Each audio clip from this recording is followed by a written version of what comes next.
The wind howled in ragged bursts. The night sky was streaked with black clouds. In the shadows, a pair of crimson eyes glimmered behind the trees. A high-pitched screech tore through the darkness, and then thud, something dropped onto the roof.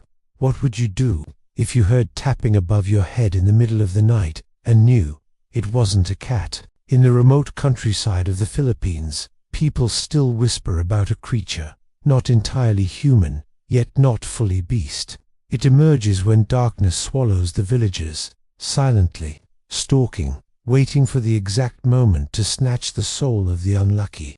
Locals believe the Aswang dates back to ancient times, born from the curses of banished sorcerers. Over centuries, its form has shifted. Some appear as ordinary women by day, but when night falls, their bodies transform. Skin pale as death, fangs elongated, and a tongue like a snake's, able to stretch out and drink blood or devour organs. Its hunting grounds are often villages on the edge of forests, where the sound of dogs howling is a sure sign it's near. It always comes on nights of dim moonlight, when the fog is so thick you can even see your own hand in front of your face. By day, the Aswang blends seamlessly into human society. Frail appearance, weary eyes, a faint pale smile. But buried deep within is a cold predator's instinct, bloodthirsty, patient, and merciless enough to shadow its prey for weeks, pretending to be a kind neighbor. Before striking when no one is watching, it can shift form from human to monster in an instant, extend its tongue over a meter long through cracks to drink blood without a sound, track the scent of blood from vast distances, and all but vanish into the night. Many stories about the Aswang exist only as rumors, but sometimes rumors have a very real price, and that price was paid by the family of a man named Marco on a sweltering July night. That night, the family was asleep when the dog outside went berserk. A strange, sweet metallic scent drifted through the cracks in the door. Suddenly thump, thump, footsteps echoed on the roof tiles. Marco rushed out with an oil lamp in hand. The flickering light caught a skeletal foot, claws curved like hooks, gripping the edge of the roof. A head lowered to blood-red eyes locked onto him. He staggered backward, shouting for his wife. But by the time she came running, the roof was empty. Only the wind remained, and a shadow gliding past their daughter's window. Inside, little Lena stirred awake, and saw a thin, snake-like tongue sliding through the window gap. It brushed her cheek cold as ice. She screamed. Marco burst in, swinging his knife butt. The tongue snapped back, followed by a piercing, ear-splitting screech. The shadow shot out the door, swift as a gust.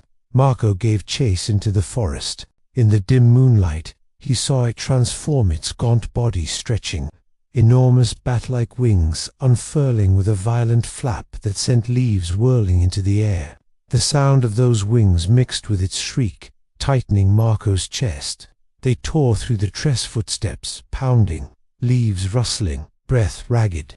Marco hurled his knife with all his strength. The blade sank into its shoulder, and the Aswang roared.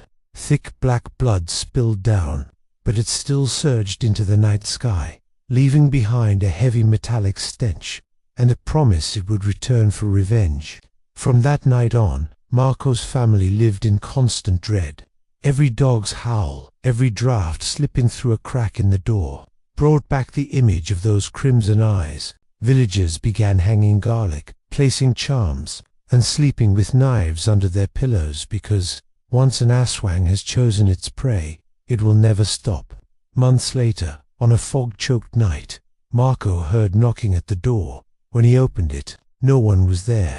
Only a small parcel wrapped in banana leaves sat on the doorstep. Inside was a torn piece of cloth, stained with black blood, marked with deep claw gouges. He knew it was still out there, watching, waiting for the right moment. From then on, every night before bed, the family kept a lamp burning until morning as a fragile plea that the light might keep it away. But beyond those walls, the darkness still loomed, and the Aswang is far from the only thing hiding in it.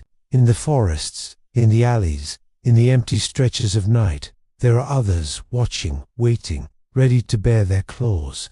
The Aswang is only one among countless beings that have stalked humanity from ancient times to this very day. But could there be creatures even more terrifying, perhaps standing right outside your door? If you want to uncover them, don't forget to leave a comment, hit like, and subscribe, because the stories to come may yet be far more terrifying than tonight.